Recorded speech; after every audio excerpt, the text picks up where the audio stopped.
We all know that being selfish is not kosher. We know that being stingy is not kosher. We know that being cynical or critical and condemning, not kosher.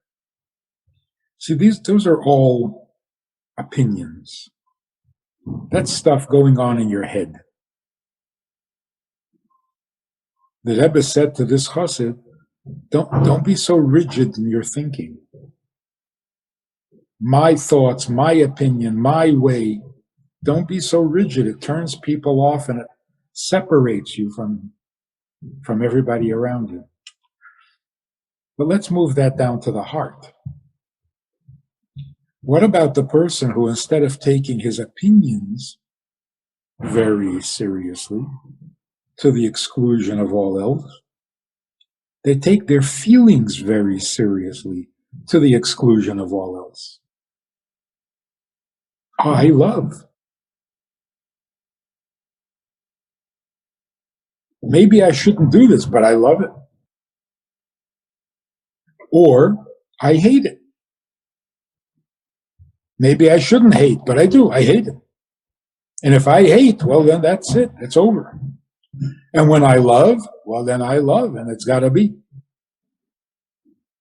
So their emotions are absolute, inflexible. What I feel, that's reality. Can't argue with it. That certainly is a me monster, and that will get in the way even of the person you claim to love. You can't get along with the person you love because you love. It's my love. Don't you dare disagree with me, because I love you. So because I love you, you're going to have to put up with me. How can you say no to my love? That's a manipulative love. Let's take it a step further. There are people who take their opinions very seriously. And if you disagree, you're out. You cannot be part of their world. Then there are people who take their emotions very seriously. And if you don't accept their emotions, you're out. There's no room for you in their life. But then there are people who take their need very seriously. What do you mean, no? I need it. This is a little harder to disagree with, right? You can tell a person, change your mind. You may not be right. Think again. Change your mind. Rethink. You can also tell a person, just because you love it doesn't mean I have to. Just because you hate it doesn't mean I have to hate it. So lighten up. But do you feel comfortable telling a person, don't do what you need? So the word need is almost like, okay, well, you can't argue with that. Oh, you need it. Well, what am I going to say? I mean, if you need it. But it's also part of the me monster. When I need something, everybody's got to get out of my way because I need. But what if, in fact, it does need? It's not an opinion. It's not a fantasy. It does need. He needs to sleep. I'm sorry. I know you want to do something, project, or go somewhere, but I need to sleep. What am I going to tell you? You don't need to sleep? You do. So where is the me monster here? Where is the unhealthy capital I? This is where it really becomes important. In fact, if you have a true need, not a frivolous one, Not like the kid who says, I need that toy to add to my collection of all the other toys I needed. What if it's not a toy? What if it's a real need? I need help.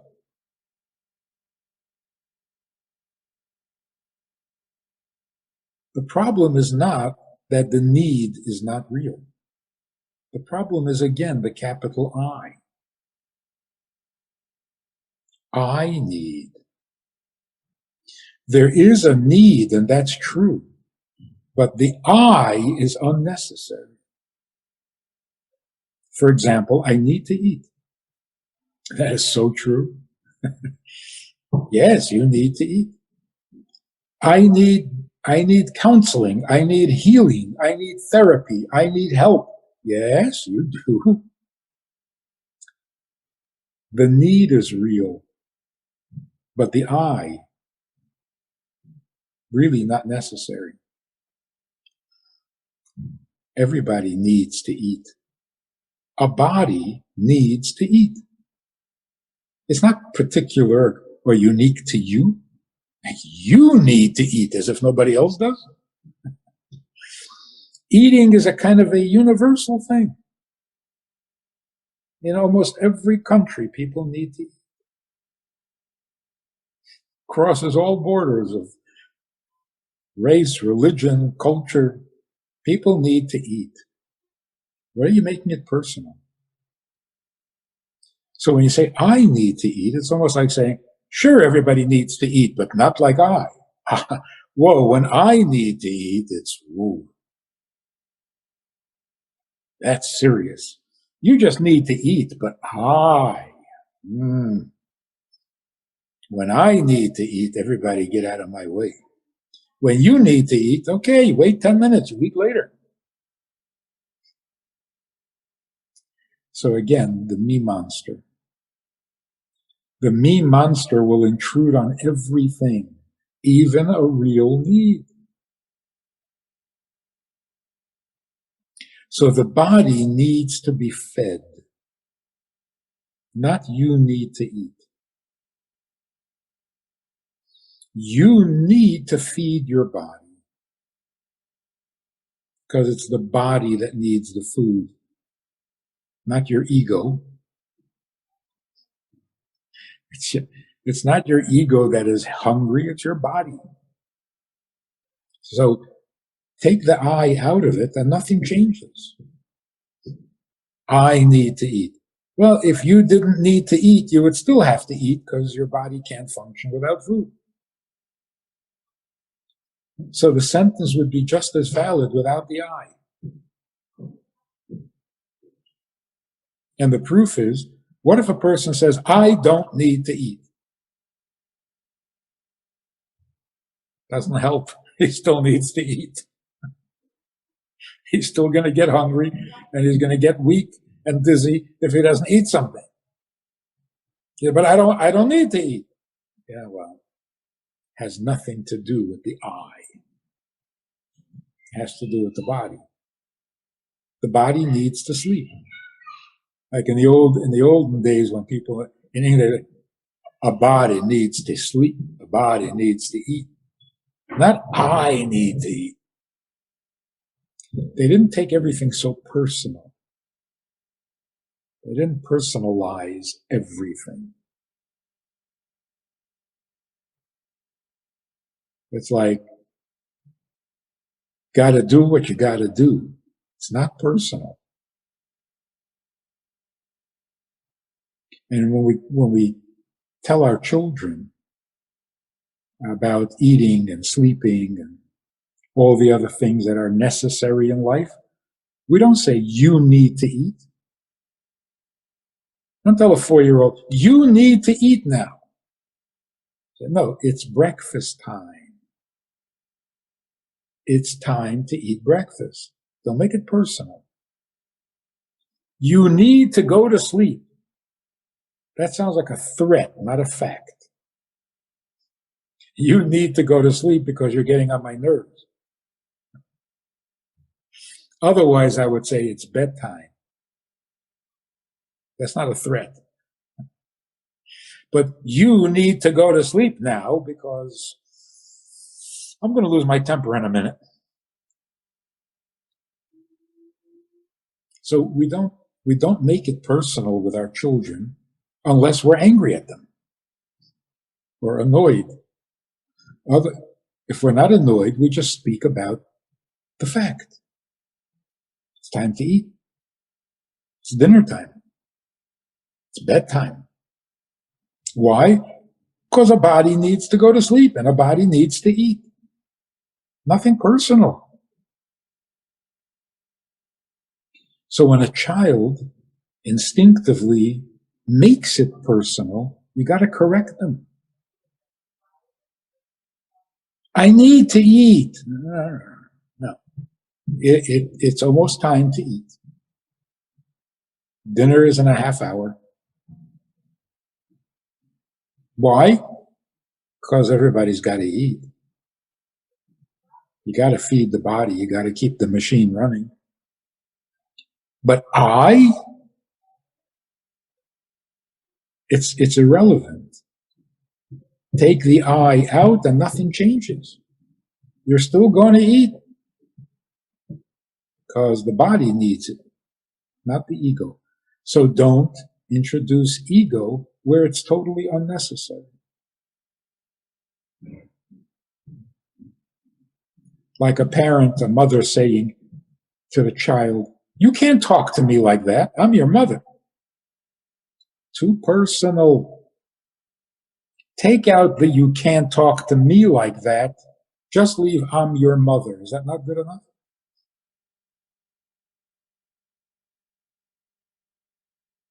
You're not speaking correctly because I'm your mother.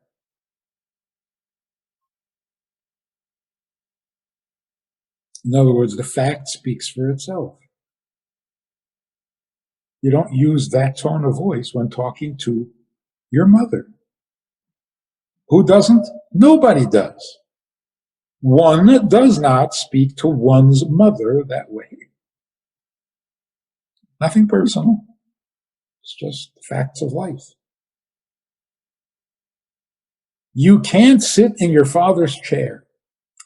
That's misleading. It's confusing. It's not just you who can't sit in your father's chair. No one sits in their father's chair. It's a universal truth. It's a value. Don't make it personal. So if we could get rid of this capital I, or at least soften it, make it a little more flexible, we would be healthier people. We'd certainly be better people, nicer, but we would actually be healthier. The I is toxic. Makes everything more painful, more irritating, creates more friction than is necessary.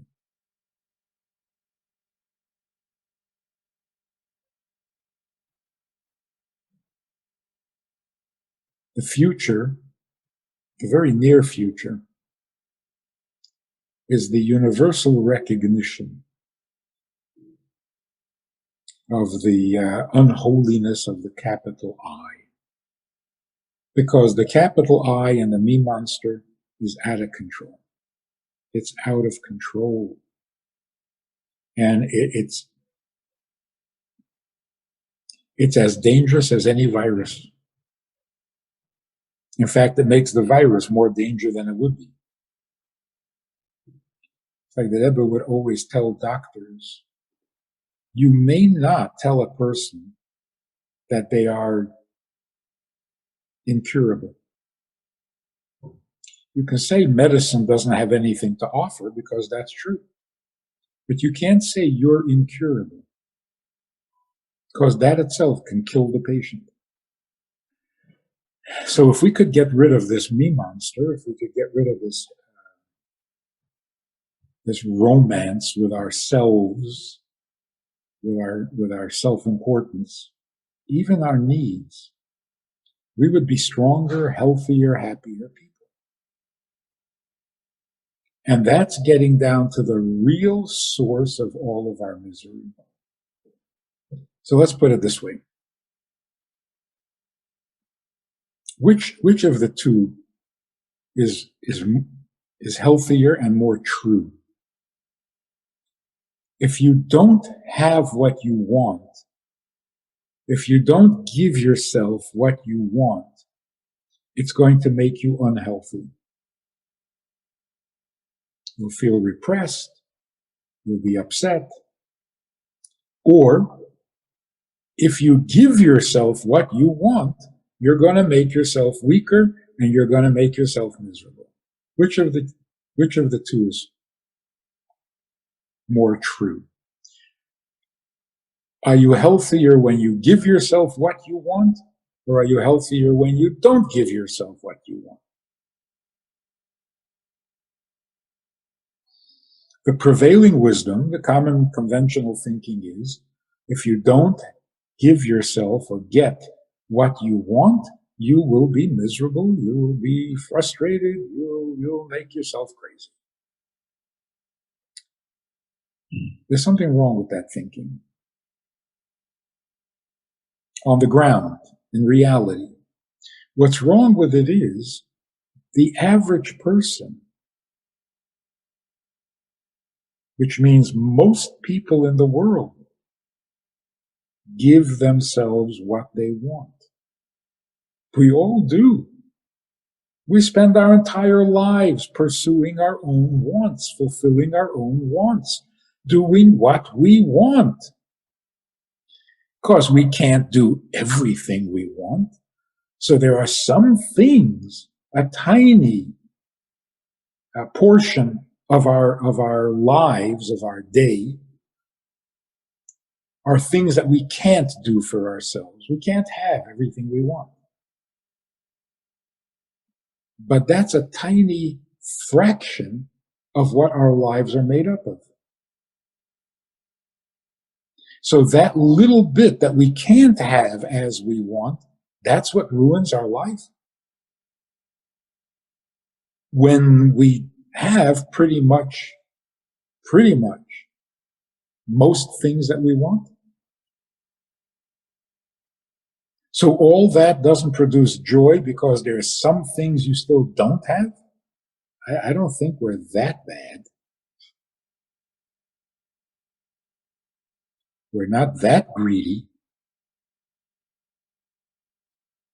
Makes more sense the other way around. You give yourself everything you want, and that's weakening you, and that's making you miserable. Indulging the self is unhealthy.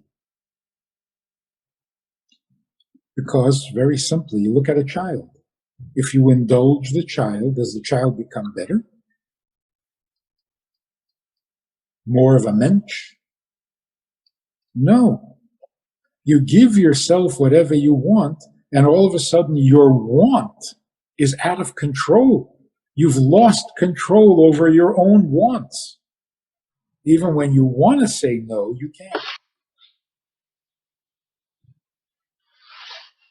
So our teacher, our Hasidus teacher, many, many years ago, we were teenagers, and he tried to explain to us the process. What happens when you reject all authority? So it begins with parents. Children reject the authority of the parents. Don't tell me what to do. You can't control me. It's my life. Then it grows. It extends to teachers, or authority figures in the community, even to your own employer. You can't tell me what to do. I don't accept anyone's authority. Why? Because me do what me want. Okay. Eventually, you can't accept God's authority. God can't tell me what I should do. I decide what's right and wrong. I decide what's good for me. That's all moral issues. But then it becomes a health problem. Because after rejecting your parents' authority, your teacher's authority, and God's authority, now your me monster, like Frankenstein, turns against you. Now your own opinion cannot control your behavior. So when your mind says no, the me monster says, you can't tell me what to do. Now you're completely out of control. And who suffers? You. The you that has lost control is now frustrated, confused, depressed, can't control myself. So, of the two possibilities, which is it that makes you weaker or unhealthy? When you don't do what you want, or when you do what you want? So here's the issue of the balance in life. Are you motivated by what is right and wrong, or are you motivated by what you want or don't want? Who's a healthier person? The person who makes decisions in life based on whether it's right, or a person who makes decisions in life based on how he feels, or what he thinks, or what he needs. So we all have the ego, we all have the me monster. The question is, do you feed it? Do you encourage it? Do you put it on steroids and then lose control of it? Or do you humble it? You soften it, you make it a little more flexible.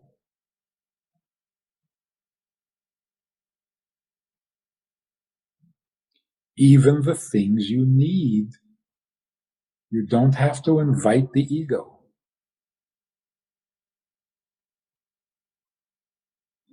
Do what you got to do. Don't make it a personal vendetta or a personal crusade in life. I gotta have what I gotta have. No, you just gotta have what you gotta have, like everybody else. It's not an ego trip. That takes the edge off. Now people feel comfortable being around you.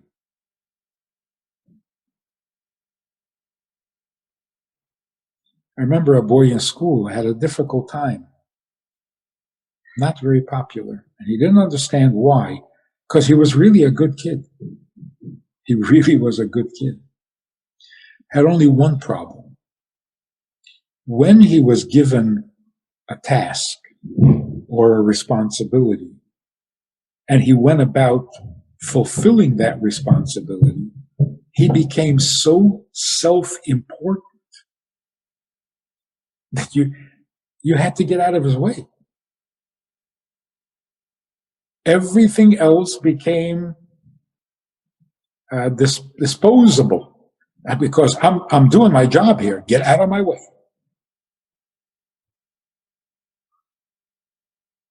So should he not do his job? Should he not fulfill the task? No, he has to. But when he has to, the whole world's got to get out of his way. I'm doing something important here. In other words, he inflated the task with ego. Totally unnecessary. The task was valid enough for him to do it because of its value. It didn't have to become his ego fulfillment. So even good people fall into this trap. This experience that we're going through, this confused world where we don't know up from down, we don't know what's true and what's not, and who to believe and who to trust and what's really happening. And it's been a year of confusion, like don't ever remember such a time.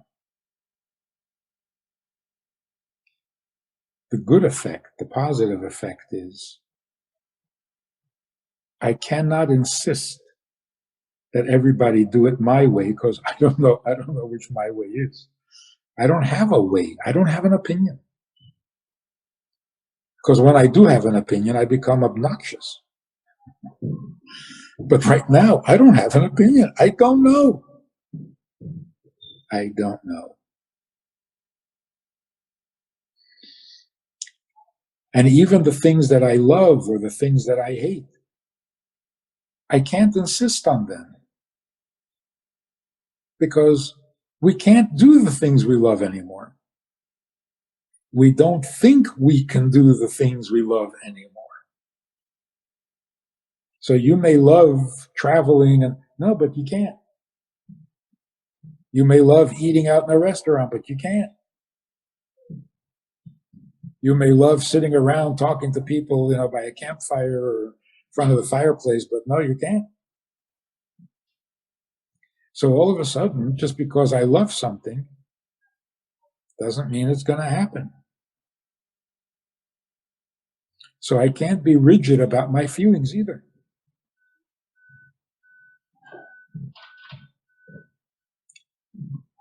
It has had, and it can have, a very positive effect on us. Now, this doesn't mean that we are weakened, that we are weaker people. No, on the contrary. We're more real. We're closer to the truth, because the truth is not personal. So what we're losing is the stuff we never needed in the first place. And that's not a loss. That's a gain. We've been relieved of a lot of the me monster.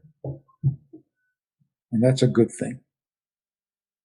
Now, free of the me monster, now I can think, so what's really real?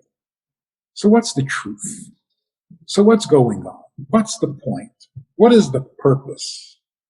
Where is all this leading? It's no longer about me. Not what I think, not what I want, not what I need. It's just reality. We've been ignoring that reality because we've been so focused on what do I think, what do I believe, what do I say, what do I feel, what do I love, what do I hate. And the philosophy, the prevailing philosophy, actually encouraged that,